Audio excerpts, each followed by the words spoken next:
identitas dari KPK? Begini dulu Mbak, sebelum menjawab hal itu, saya berpendapat selama tudingan Nasaruddin mengenai hal ini belum masuk di ranah penegakan hukum Mbak, maka di masyarakat bisa berkembang pendapat bahwa tudingan Nasaruddin mengada-ada, tudingan Nasaruddin fitnah, tetapi dapat pula di lain pihak berkembang pendapat di masyarakat bahwa tudingan Nasaruddin ini benar Mbak. Tatkala seorang pengamat mengatakan tudingan Nasaruddin tidak sepenuhnya salah, berarti tudingan dimaksud adalah salah, tetapi di dalamnya terdapat suatu ruang tersisa yang menyatakan bahwa tudingan itu tidak sepenuhnya salah, tudingan itu benar. Maka menurut saya, Mbak Kania, sudah saatnya from now on ya, dengan tidak usah menunggu kehadiran Nasaruddin didatangkan kemari, ditangkap kemudian datangkan kemari, tapi mulai sekarang aparat penegak hukum Mbak berupaya untuk melakukan penyelidikan Mbak.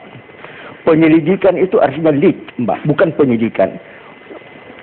Melakukan penyelidikan ya untuk mengamati, memeriksa nama-nama yang disebut oleh Nasaruddin. Semua nama Mbak, termasuk komisioner, termasuk aparat KPK. Ini perlu Mbak, agar supaya proses hukum sudah mulai berjalan Mbak. Ini pendapat saya. Baik. Sehingga menurut saya Mbak, ya. Silakan dilanjutkan Pak. Ya, sehingga menurut saya Mbak, mulai sekarang Mbak ya, dengan tidak perlu menunggu dulu kedatangan Nasaruddin, aparat penegak hukum sudah mulai melakukan penyelidikan Mbak. Penyelidikan itu artinya lead untuk mencari bukti-bukti awal yang pada ketikanya tatkala didapatkan bukti-bukti awal itu, maka itu meningkat menjadi dik. Saya tadi mendengar dari Bung Abdullah Hamahua bahwa sekarang dipersiapkan suatu pemeriksaan, katakanlah pemeriksaan yang menyangkut kode etik kepada seorang komisioner dan pejabat KPK lainnya. Tapi saya ada usulan Bung Abdullah Hamahua supaya selama pemeriksaan berlangsung, maka nama-nama yang bersangkutan itu dinyatakan non-aktif oleh anggota tim. Tanggapannya Pak Abdullah? Aktif lagi. Di dalam kode etik pimpinan KPK tidak diuntukkan itu, dan yang disebut Pak Laice itu benar bahwa harus dilakukan proses penyelidikan, tapi justru KPK bukan pada tahap penyelidikan, sudah menaik tingkat pada penyelidikan, dan itu sedang berlangsung. Bahkan kemudian salah seorang yang terlibat dalam kasus itu sudah mulai disidangkan di pengadilan tipikor. Jadi itu memang sedang berjalan. Sedangkan ini kepentingan internal kita menegakkan kode etik pimpinan KPK dengan membentuk komite etik ini. Baik, Pak Laika, alasannya mengapa menurut Bapak mereka harus non-aktif terlebih dahulu, apa Pak? Begini Mbak, karena misi yang dibawa oleh KPK itu adalah tumpuan harapan masyarakat, suatu tumpuan terakhir dari masyarakat Mbak. Kalau misalnya aparat KPK itu sudah kehilangan kepercayaan dari rakyat banyak, kemana tempat mengadu Mbak? Kemana tempat mengadu? Oleh karena itu, saya berpendapat selama nama-nama itu sedang diperiksa oleh tim, maka seyogianya dinyatakan nonaktif Mbak, dinyatakan nonaktif. Sudah tentu dalam hal ini kita harus tetap berpegang kepada praduga tak bersalah.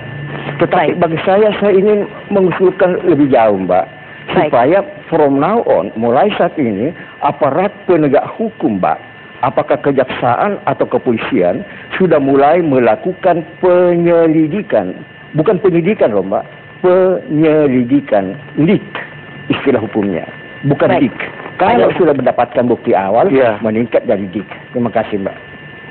Pak Johnson, tanggapannya? Saya kira saya berkali-kali kan mengatakan dalam forum ini ya, untuk menghadapi kondisi mafia, cuma dua caranya, dengan cara-cara mafia dan cara-cara intelijen.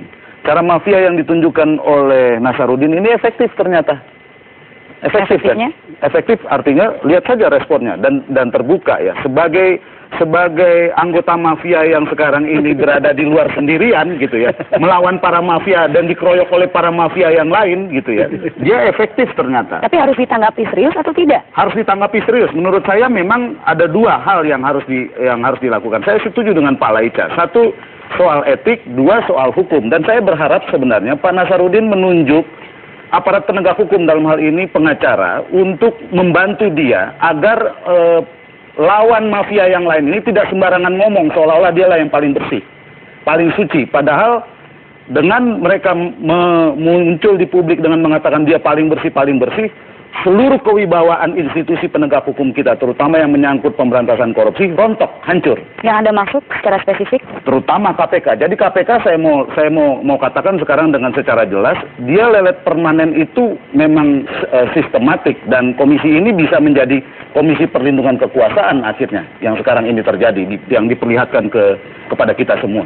Lalu bebannya ke Partai Demokrat ada atau tidak? Partai Demokrat menjadi partner konspirasinya ya kan gitu ya. Dan saya kira bukan cuma Partai Demokrat, bisa juga partai-partai lain dan pemain-pemain lain, anggota-anggota mafia lain juga terkena itu. Nah sekarang ini memang yang disoroti sebagai mantan anggota mafianya yang sedang di luar begitu kan, yang menyerang itu ya Partai Demokrat sekarang yang disorot. Tinggal kita tunggu. Tapi jelas kalau KPK kan sudah membentuk komite etik. Loh, Partai Demokrat juga membentuk Dewan Kehormatan juga. Jadi ini diperlihatkan sekarang metode baru dalam rangka membersihkan atau menampilkan ke publik bahwa institusinya bersih. Sekarang kan orang main etik ya kan. Baik. Sementara yang meriksa ya dia juga ya. Jadi dia yang periksa, dia yang main di panggungnya sendiri menurut saya. Baik, nanti saya minta tanggapan dari Pak Abdullah, tapi kita harus break terlebih dahulu, akan kita lanjutkan sesaat lagi. Pemirsa tetaplah bersama kami.